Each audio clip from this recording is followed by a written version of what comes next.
tagħkom mhux se jkollu sabar jistenna sakemm nasal l-aħħar konklużjoni.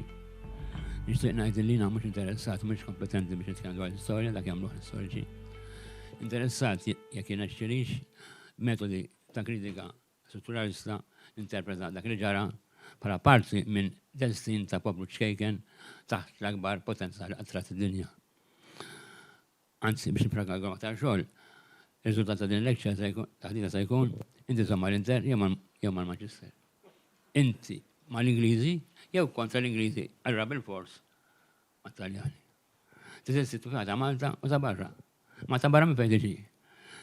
Mill-Westminster jew mill-Vatikan. Din il-ġeografija mentali fil-fema tiegħi tispjega ħafna affarijiet minn dak li ġraw kemm fis-seklu 19 u aktar fis-seklu 20. Biżejjed ngħid li fil-1901 il-Maltin ħassu l-bżonn li waqfu xi ħaġa għax il-pajjiż kien mixi kif mhux jixtieq huma. Jiena m'għandix idea li qatt Malta kienet stimata. Niftakar l-doktor testa jgħid tinsewx li aħna il-kol tfal missiriet u anke ommijiet tal-Ilsira. Aħna tfal tal-Ilsira. Ġi propju inċident sfortunat.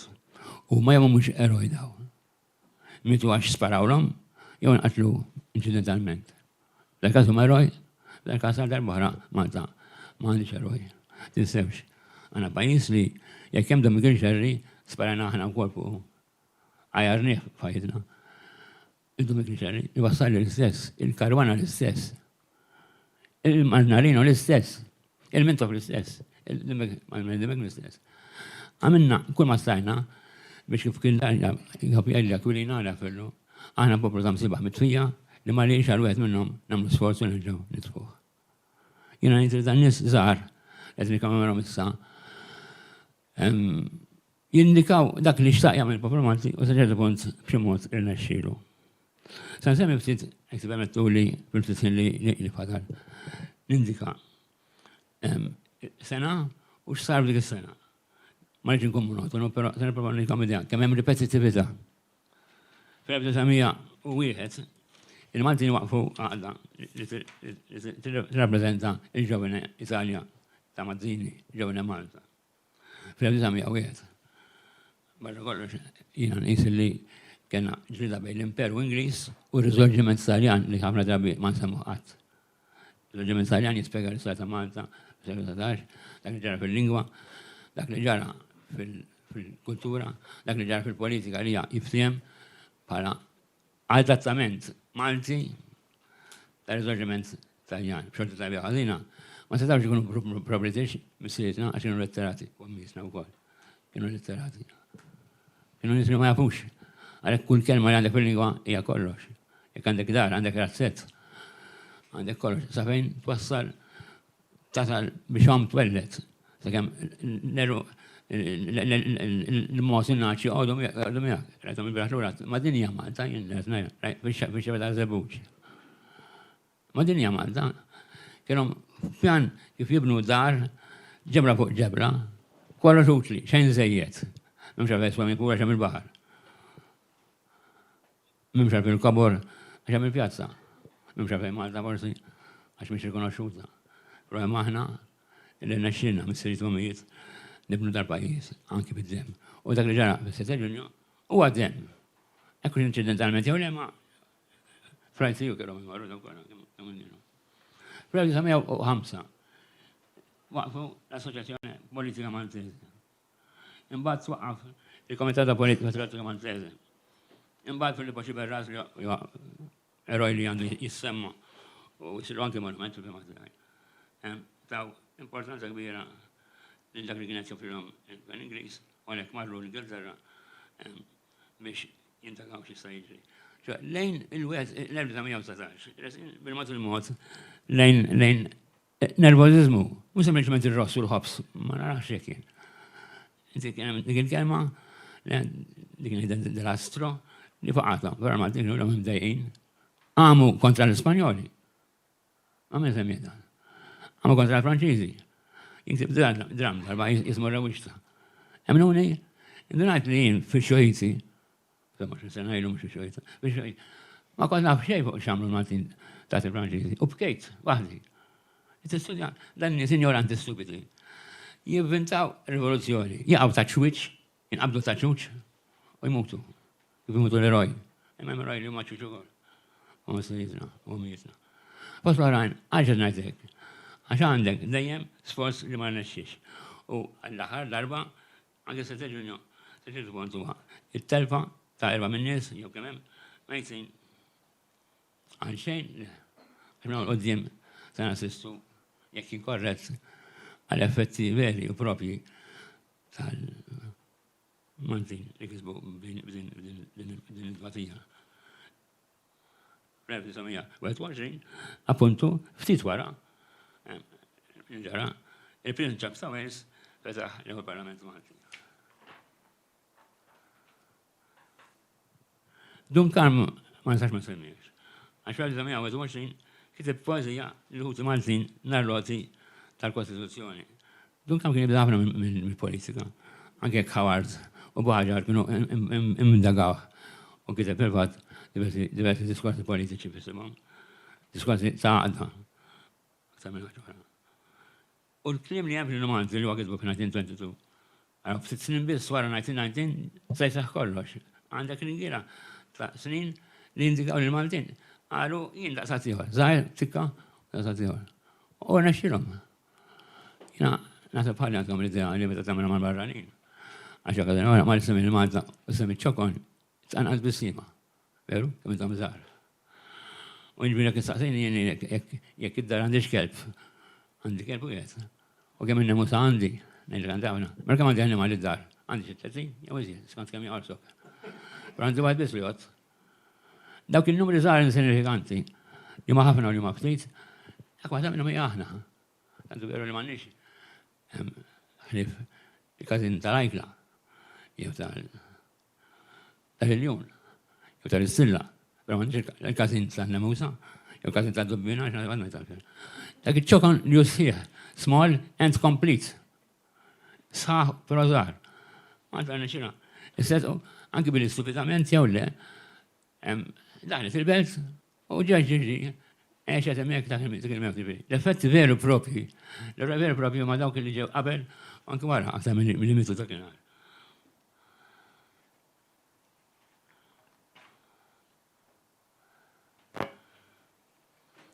Nirrepeti, jina kama t-nġika modell, li dak li ġara fil-Risorġiment Saljan bejn l-1804 għal-Salina u l-1860 u verament importanti, tinsewx li bil-lissa tal-eżiljati hemm anki ex-Prim Ministru Taljana, Francesco Crispi, li kien jgħix il-Burjana u li kien jgħix ħattarxin u li mbagħad il-Prim Ministru Taljan. Għandna storja li apparti jgħan tibħawla fuq hekk suġġett. Jiena ngħid li Malta hija estensjoni tal-Italja, xorta ta' Sqallija, il-lingwa tal-Ġatorik li Malta hija parti mis-Sqallija mhux fil-Kamra tas-Sodda, ma fil-Kamra tal-Ikel. Il-klim li hemm tipiku tal-ħajja, tal-ħajjin u mhux qegħdin hija meraviljuża. Hija meraviljuża.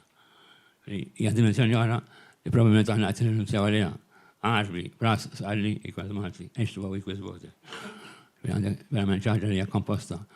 Li fisser hemm konsistenza bej DNA tagħna bħala nies li nitkellmu l-lingwa u DNA tagħna bħala nies li għandna id-demora. U jiena konvinti li dan jista' jiġi provat biex naraw li aħna l-Mediterranea tagħna ma ġibniex mix-xejn bħala storja li tista' tispjega. Allura, il-rabta ma' l-Ingliżi għal ċertu Maltin ma dirġ bħala poter, però bħala rinunzja għal dak li jint, tanti veru, il-rizmi importanti mizzi, waqfet il-għada anti-riformista, biex konservativa, biex l-ġerazzjoni ħarja, anti li inti titnezzani mill-identità tiegħi. Anti-riformista. Jien ma kif jien, inżomm li jien. Nitbiddel għax ma nikolx famissieri, però nikol bħalu għax u kien ikol. Constant u variable. U meta l-Ingliżi provaw b'xi mod jazana minn dak li bħala mill-identità tagħna, qed ngħidlek għaliex jiena konvint li parti kbira mill-kwistjoni tal-Sitwazzjoni mhijiex il-ħobs u l-qamħ u l-kumbrament li kien hemm, dik mhux darba, hija kulturali. Il-preżenza tat-Taljan f'Malta kienet tisser periklu Però l-Ingliżi tal-ġeġi kienu dik politika demokratika. Ħallew ħafna serjati ġu f'Malta. Il-Malti daħlu l-komma, daħlu il-va f'kommithom. Il-messaġġ ta' serjati. U għadan, aħna qegħdin niġildu kontra l-Habsburgs f'pajjiżna. Intom bħalna qegħdin maħkumin, għamlu bħalna. ċoħe, l-ġirjati Italjani ġewwa Malta u skandalizzawna. L-Ingliżi m'għandunawx. U hemm is-seħer tagħna għax bil-Malti, bit-Taljan niftehmu, però mal-Ingliż, no way. Darba ġata prova jgħallimni kif nawħeċ nisimni biex nitkellem l-Ingliż. Trojna preveni nitkellem l-Ingliż. Ma għawħeċ bil-sini maqtuħ. U speċjal bil-pronunzja maqqa briljanti, u jifimni bija kurat. Għatta meta jkollok xidjun. Per esempio, nitkellmu dwar il-fatt li għandek din il-kultura tant qawwija nitlobkom tifhmu veru dan. Dik li salvatna bħala pajjiż hija l-kultura Taljana li għatana. Dwar dan nixtieq nkun hawn xi korsi darba. Kif għandna estensjoni ta' sqallija. Per esempio, Taljani jgħidulek ċirieċ, għana jgħidu ċirasa. Jisal jgħidu ċirasa. Il-Malti għana jgħidu ċawsli. Jew frawli. Bil-Taljan jgħidu fragole. Dak biss jisal bil-Taljan, bil-Taljan, l-Taljan jgħidu frawli. Pala kem trid. Aħna, l-formajna fil-Mediterran, ċentru ta' Mediterran, jek ta' sew, jek Malta ċentru ta' Mediterran, Mediterran huwa ċentru tad-dinja, allora Malta ċentru tad-dinja. Għadda t-tender t-stordu, tont. Distens ta' ċentralità, għalek fil-pat, kull passi il-sipri għandek roundabout, il-kultura ta' roundabout, Malta jib roundabout. Darba kontu aeroplan ġejn, minn Ruma law. U da' għada l-aeroplan baħsa durrik, kien minn nis, kien imġa aeroplani rridu jitilmu ġejn. U da' għana beda, jitċara, u baħsa jellem, kullħat, Lusi, twerwerna, għedna dana mux fil-sejġ ta' Santa Venera, ta' jwaqafna, il-sejġ ta' Berġirgar. U kullħat, għalix, għax dik jgħatana, dik it-tikka. Small ends complete. U l-Franċiżi, ma femmu din. U l-Ingliżi u koll, ma femmu għagħem, naturalment, għallu li huma għazlina bħala vapur ta' gwerra. U xejn aktar.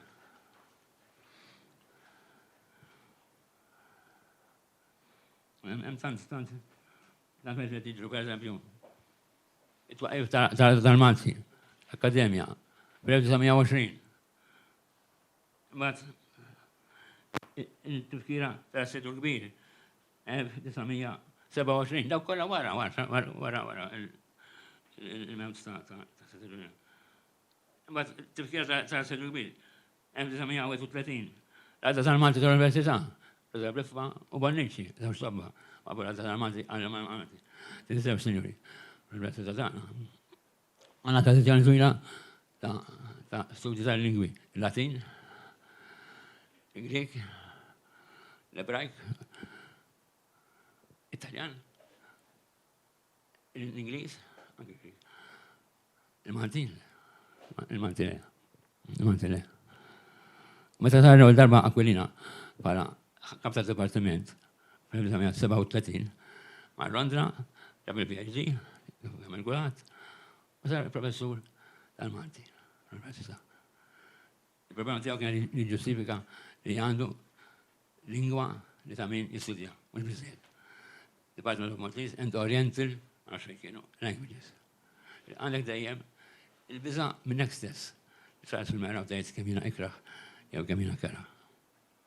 U għanet, mbagħad id-Dipartiment tal-Malti, daħal fil-rati, 1934, u titwara fil-Dipartiment tal-Malti fl-Università, 1937. Fil-għandek, fil-qorti fl-Università, il-Malti rikonoxxut.